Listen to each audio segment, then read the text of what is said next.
Você quer ganhar de 100 a R$ 1.000 por dia trabalhando no conforto da sua casa pela internet? Clique no primeiro link da descrição e descubra como.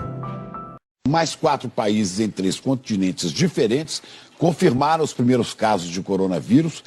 Não é a primeira vez que uma coincidência considerada trágica pela mídia é usada para manipular a população e desviar a atenção de algo que de fato está incomodando as autoridades de um país. Já vimos essa história antes. Desde a virada do ano, a gente vem alertando para que você analisasse com cautela o ocorrido em 2019 e aprendesse a lição, pois não demoraria muito para a China vir com nova jogada para derrubar os preços dos alimentos no mundo, aos moldes do que fez com a peste suína. Coronavírus. O número de casos suspeitos deu um salto aqui no Brasil depois que o Ministério da Saúde adotou uma nova metodologia. O que o governo chinês está fazendo é, mais uma vez, usar de uma doença para manobrar a população de acordo com seus interesses.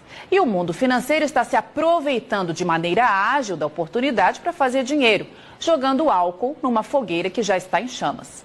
Na visão da estrategista, o dia que surgir uma doença que realmente tenha risco gigantesco à população, ela não será colocada na prateleira como estão fazendo com o coronavírus. Será escondida a 7 chaves pelo maior tempo possível, até que os donos do poder encontrem uma fórmula para anular os seus efeitos.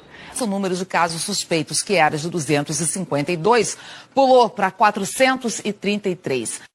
A história nos mostra que todas as vezes que uma situação semelhante aconteceu na China, o país vivia uma crise no abastecimento de alimento, exatamente como está acontecendo agora. E em nenhuma delas o crescimento econômico foi afetado.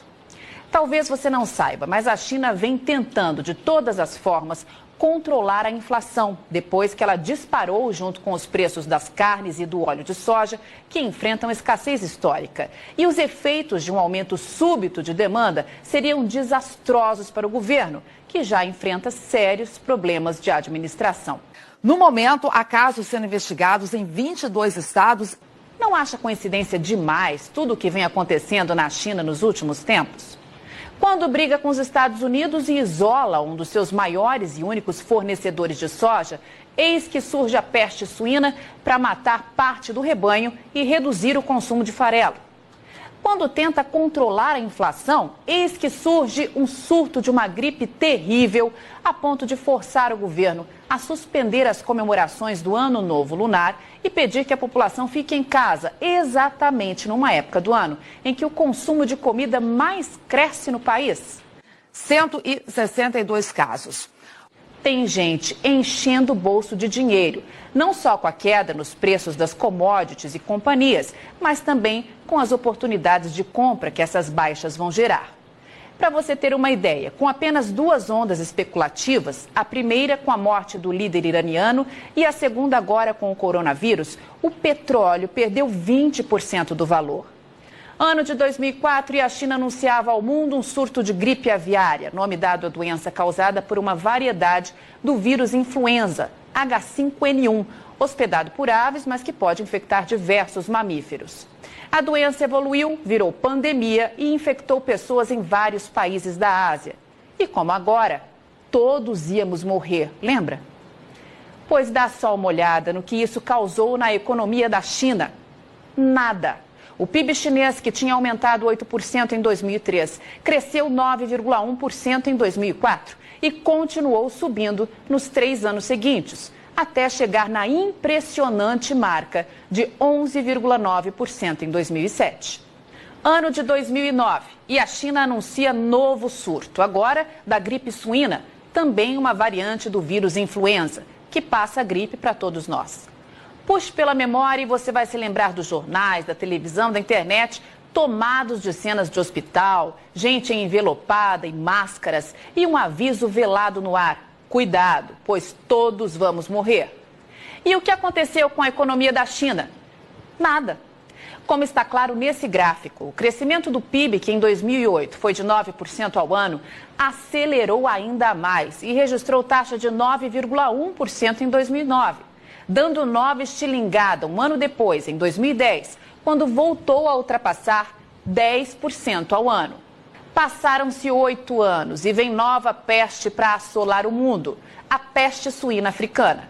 O mais interessante nesse caso é que a tal doença chegou na China matando suínos e reduzindo o consumo de farelo, justamente no momento em que o país achou de peitar Donald Trump e perder um de seus únicos fornecedores de soja, os Estados Unidos. Que baita coincidência, minha Nossa Senhora. Nunca vi nada semelhante. Sabe o que isso gerou de prejuízos ao crescimento econômico da China? Nada. Veja que a China repetiu em 2018 e em 2019 a mesma taxa de crescimento anual de 2017, de 6,9%.